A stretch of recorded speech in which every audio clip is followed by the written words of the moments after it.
Merhabalar. Bugün sizler için Samsung Galaxy M13'ün kutu açılışını yapacağım ve özelliklerinden bahsedeceğim. Yine internet üzerinden satın aldım. Bu sefer Trendyol'u tercih ettim. Burada satıcılara çok dikkat ediyorum. Bu sefer de satıcı Trendyol'un kendisiydi. Onun için yine güvenle aldım, tercih ettim.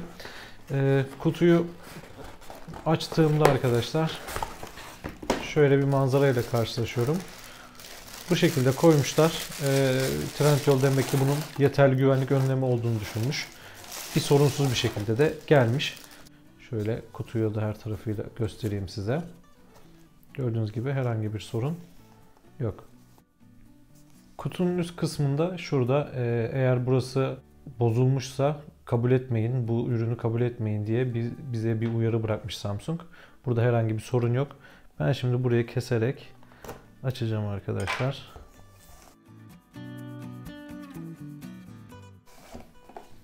Evet, üst kısımda karşımıza bir sanırım kitapçığın olduğu bir kısım çıktı. Evet, içinden hızlı başlangıç kılavuzu ve garanti ile alakalı bir belge çıktı arkadaşlar. Kullanımıyla alakalı çeşitli bilgiler var. Bazı özellikleri de söylüyor. Zaten ben size bu özelliklerden bahsediyor olacağım. Bunu hemen kenara aldık.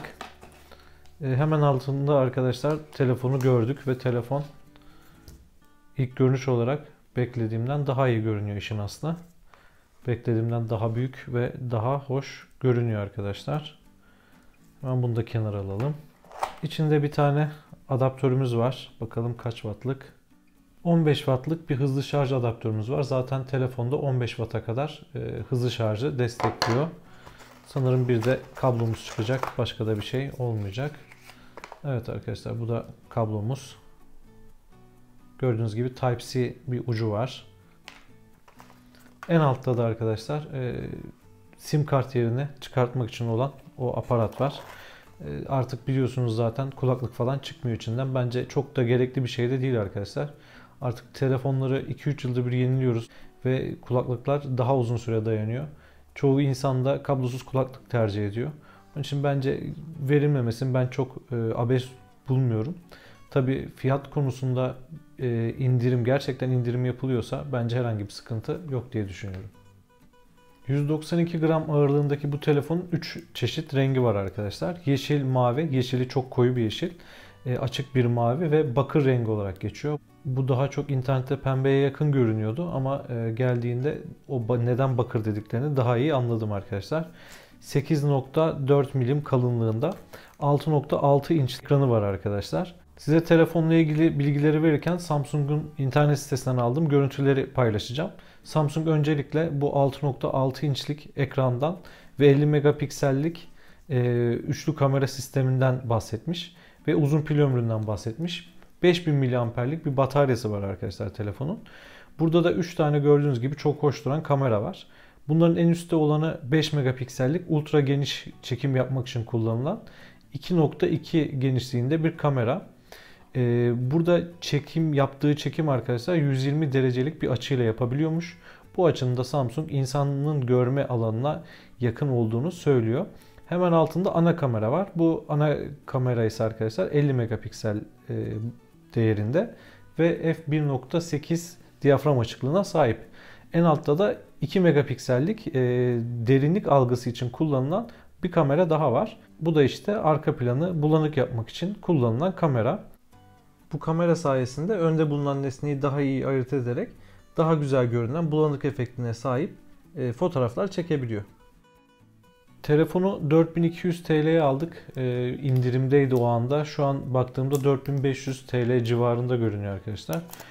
Telefonun içinden diğer bu Çin malı markalardan alıştığımız işte herhangi bir kılıf veya ekran koruyucu falan yok arkadaşlar.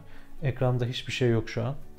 Hemen bir ekran koruyucuya ihtiyacımız var. Onu henüz edinemedim. Daha doğrusu aldım ama gelmedi arkadaşlar. Ama telefon kılıfı aldım. Rengini kapatmayacak şeffaf bir kılıf tercih ettik. Hemen hatta onu da deneyelim. Telefon alışverişinizi yaptığınızda arkadaşlar hemen bunu alışkanlık haline getirmeniz bence yerinde olur. Telefonla birlikte telefon kılıfı ve ön cam koruyucusunu söyleyebilirsiniz. Ya tabi bu telefonlar aslında bu şekilde aslında daha hoş olan görüntülerini maalesef birazcık bozuyoruz. Ama yapacak bir şey yok. Maalesef ülkemizde telefonlar gerçekten çok pahalı ve buna dikkat etmemiz gerekiyor arkadaşlar. Kılıf da fena olmadı. Görüntüsünde, renginde bozmadı. Rengi hala gayet hoş şekilde görünüyor. Bir yandan ilk açılışını yaparken arkadaşlar öndeki 8 megapiksellik kameradan da bahsedeyim. Burada da yine bulanık arka plan efektine sahip bir kamera var. 8 megapiksel çözünürlüğünde. Bu hem ön hem arka kameranın yeterli güneş ışığında sizi yarı yolda bırakacağını düşünmüyorum. Zaten artık telefonlar, orta düzey bir telefon alıyorsanız yeterli ışık olduğunda o telefonlarla size yeterli gelecek fotoğraflar çekebiliyorsunuz. Ama tabii ki birazcık daha işte ne bileyim yakın çekimlerde veya daha az ışığın olduğu alanlarda telefonun çok büyük bir performans beklememek gerek diye düşünüyorum. Telefonun ilk kurulumunu yapmayacağım çünkü aktarmayla bu telefonu kurulumunu gerçekleştireceğim. Telefonda arkadaşlar 8 çekirdekli 2 GHz'lik Exynos 850 işlemcisi var ve 4 GB RAM var içinde. Kağıt üzerinde değerleri fena durmuyor. 64 GB'lık ve 128 GB'lık hafızaya sahip iki versiyonu var. Bu 64 GB olan. Hafıza kartıyla bu değer 1 TB'a kadar da yükseltilebiliyor. Telefonun öne çıkan birkaç özelliğinden daha bahsetmek istiyorum. Bunlardan birisi Knox ile koruma yapıldığını söylüyor Samsung arkadaşlar. Bu Samsung'un kendi geliştirdiği güvenlikle alakalı bir yapı anladığım kadarıyla. Antivirüsten ziyade çipten itibaren çeşitli katmanlarda yerleştirilen bir koruma kalkanından bahsediyor. Onun dışında çok hoşuma giden özelliklerden birisi de arkadaşlar şuradaki telefon açma kapatma düğmesi. Bu düğme parmak izi okuyucusuna sahipmiş ve telefonu sizin dışınızda kimsenin açmamasını sağlıyor. Gerçekten çok hoş bir özellik gibi görünüyor. Eğer düzgün çalışıyorsa bence gerçekten çok güzel bir özellik.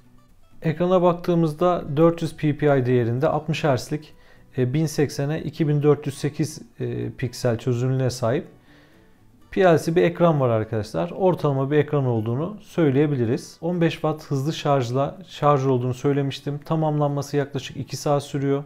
Suya ve toza dayanıklılıkla alakalı herhangi bir şey yazmıyor arkadaşlar. Böyle bir telefonda bunun olmasını beklerdim. Mono hoparlör olduğunu söylüyor. Yani çift taraftan ses alamıyorsunuz. Maalesef tek bir çıkış var ses için. Bu telefon birazcık da böyle anne telefonu dediğimiz kategoriye de yakın bir telefon. Ki biz de annemiz için zaten bu telefonu tercih ettik.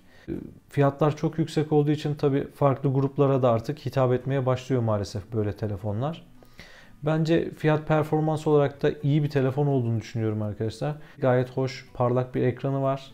Boyut olarak çok iyi, kalite hissiyatı olarak çok iyi.